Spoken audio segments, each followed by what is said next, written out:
Bagaulois na bagauloise na bagladiateur na pesi bino mbote siki zomi bino na lingaka bino ebele biso. Gauthier Sei esika ezwami yo nzambe amona yo apambola yo nabengi gaulois nyonso gauloise gladiateur esika ezwami biso tosambela mpona moto oyo parce que bavérité oyo soki ye azalaki na mayele ya kosala bainvestigation vrai te ya lokuta te me tolinga toyeba yango te me na koloba nao mingi te boyoka nano ye moko le concerné nga na koya nsima mpona ya kosukisa mpe na conclure analyse na ngai. Merci. Pourquoi faire n'a pas été bizarre? C'est des complots. Mais qui?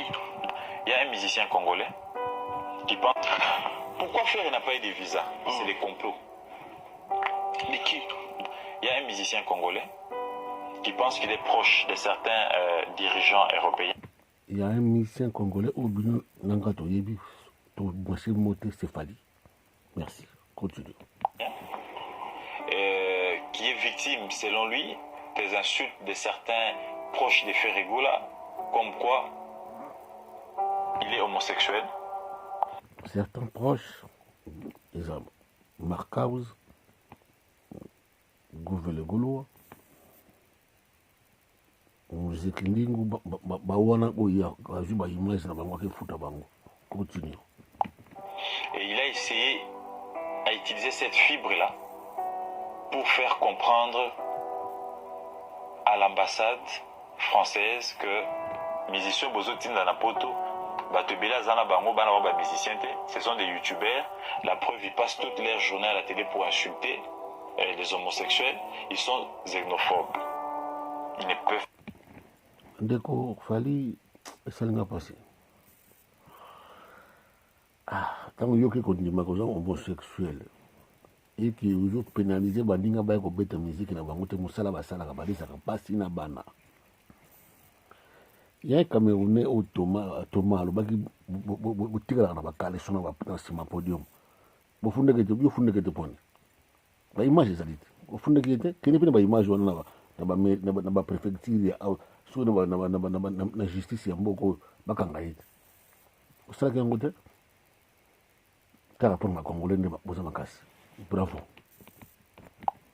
Ils ne peuvent pas aller en Europe. Et c'est comme ça que leur dossier a pris plus de temps de traitement. Mais en d'autres termes, pour eux, c'était une façon de bloquer Ferré, de ne pas venir là-bas musicien. Et depuis un moment, au moins qu'il discours que c'est développé, qu'il y a des fois.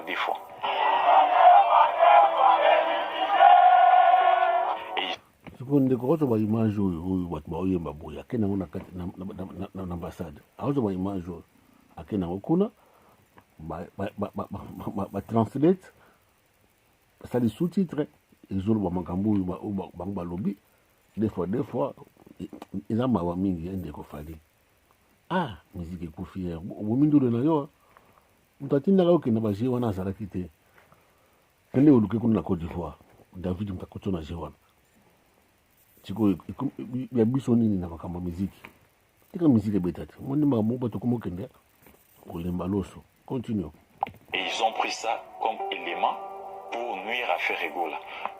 Que je suis victime de ces gens, les envoyer en Europe, ils vont aller continuer à propager message Oyo, alors que Mundele Oyebike a protégé, même Bapédé, a protégé. Mundele sala jete na bato na bango na batela bango na ndenge mokete. Ah, so oye ozamuto baje wana awa na mboko ba poso mukanda. Mundela bomba bango po sala pena loi. Mtasina loi na François Hollande mtabimsa loi wana. Ya ba ko tsapena na kata loi français. So yo osali faut pas e botulu pena ngai. Yango yazuke azuke na ba image tina ambassade. Ndeko pana ya musique te betande yemba de binande di. J'ai même pas faible. Vu que Mundele a respecté la liberté à Moutou. L'objectif c'était quoi? Toi empêcher Akenaba musicien il ne sera pas à mes yeux de reproduire le même spectacle ou à Salaka comme d'habitude, à Rosala pe ba demi-temps, ba ko induire na bere ya gamme ou à ko banana biso. Oui, la marque aussi ça. Complicité. Mais faire à démontrer bango que bazu ba billet. Qu'est-ce qu'ils ont fait? Batali marque house té. Bapé ça doubler à marque house. Pour un que doubler, aza formé té. Ils ont donné des visas na bato Oyokutu. Bango bando kanisa ba doubler. Alors que l'orchestre a fait Regola doubler azalagate. Ils sont tous formés au même titre. Donc, marque house gazate Oazana a rebêté la marque house. Ceux qui tel musicien zate Oazana a rebêté la musicien et croyez détruire Ferregola. Le mettre en difficulté, tant on a un concert, à mes yeux, tu reproduire soit studio à mes pour reproduire dans concert, dans acoustique. Ba PC bateau, bon, ba kanisa qui basa à mesure pour ça la montée. Mais ba moni complicité. Il y a des musiciens dans l'idée dans la bas. Ba moni instrumentalisation. Ba moni technique et chant. Ba yoki studio na kati ya anime. Apparemment ba déchanter. Je venais tantôt de te dire que Fer est victime de sa belle voix. Fer aza lokola RDC. Aza victime à Bomengo Nzamba Pesai. Fer est pas victime na Mongongo Malam Nzamba Pesai. Et Mongongo wana écrit ba jaloux de partout. Alors que dans la musique en mot cannabiso est en boulaka 2-2. Tebika non oui Rajibé. Kofi qui Papa Wemba. Taboulay Franco. Madilou c'est ça non? Concurrence moko loyale. Mais c'est pour une première fois dans la musique en mot cannabiso trouve la concurrence moko déloyale. Où il pratique Yamabé jusqu'au point de chercher à nuire ou à ôter la vie de ton frère tout simplement parce qu'il a une belle voix. Ce qui s'est passé dans Paris, c'est aux Alaté. La plupart se comparent en affaire, mais bah tu as des dates, bah bêta. Un dimanche en plus na poto, batubaya, lundi za musala. Mais batubaye, bah lundi peut-être na after. Bah chaque on a les premiers, les internationaux qui mettent 2 dates. Abeta, lundi, mardi, na poto. Samedi, dimanche. Ou vendredi, samedi, batubaya, tundi mabang. Et puis en capacité, il y a pour maintenir ma fan avec une belle voix. Vous voyez à la cassette, avec toujours des chansons et coucou émerveillé ma fan. Même si vous voyez que zik, envoyez ma deuxième jour, tu es un podium. Donc arrêtons de comparer certains musiciens avec Ferrego là. Ils n'ont pas la même énergie, ils n'ont pas la même capacité du chant, ils n'ont pas la même performance. Très bien. Je suis venu à Paris, je vais essayer d'enquêter sur le mystère de la prison de Ferré. Mais il y a un musicien derrière. Mais je vous dis. Prison à Ferré. Mais je vous dis, il y a un musicien derrière. Musique et bébité. Parce que Ferré à Kota na prison, Ferré Mogo le baraté, Abima, et c'est. Mais moi je suis là. Je suis entré en contact avec un de ses avocats. Je suis entré en contact. Je suis allé jusque là où il était arrêté. J'ai posé la question sur son pavillon. J'ai essayé de savoir et j'ai gratté sur les problèmes qu'il a eu même avec l'enfant. Mais je vous dis qu'il y a un musicien congolais qui est derrière cette histoire. De la prison de Ferrego là. Et il pensait l'enterrer. Alors qu'il a oublié que la prison pour des grands hommes c'est un baptême. Depuis faire Abima prison, Azoa baptême, faire Azaka au top, à Pika. Ce qui s'est passé au stade des martyrs et très au Salimate. Bakolo na bandi boyoki Gauthier Sey oyo asa moto ya négligé te. Il faut vraiment tout ça la cagnotte tout sangisa tout lukayi tout pesa yango pour continuer l'investigation.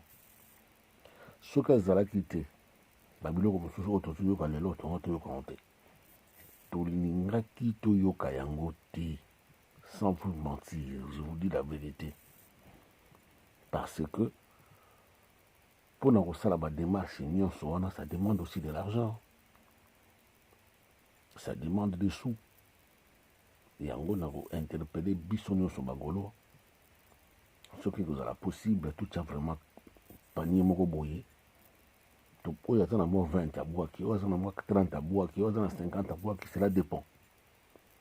topesa Gauthier Sey à continuer l'investigation pour babiloko boye faut to stopper yango esila so to stilisi yango te totiki kaka boye ndeko ekokoma mabe makasi, parce que un musicien aza chanteur mutu aza obligé ya kobeta kaka musique, mais so okomi ti na niveau ya koluka kobebisa carrière moninga mosusu po oyoka kodondwa attention pila mosi keba nzambe karma existaka mpe karma existe aussi keba ndeko keba soki te un jour okofukama dans deux rues de Paris et comme trop tard mais un jour so oza conscient zonga senga frere pardon na mabe ebele oyo osala ye lelo nzambe azofuta ye sachez bien que musique noyokenda kokufa soki odénonce oyamboli te amona ntande sali botika na nkolo esika ezomi bino nalingaka bino vraiment ebele bizu ebai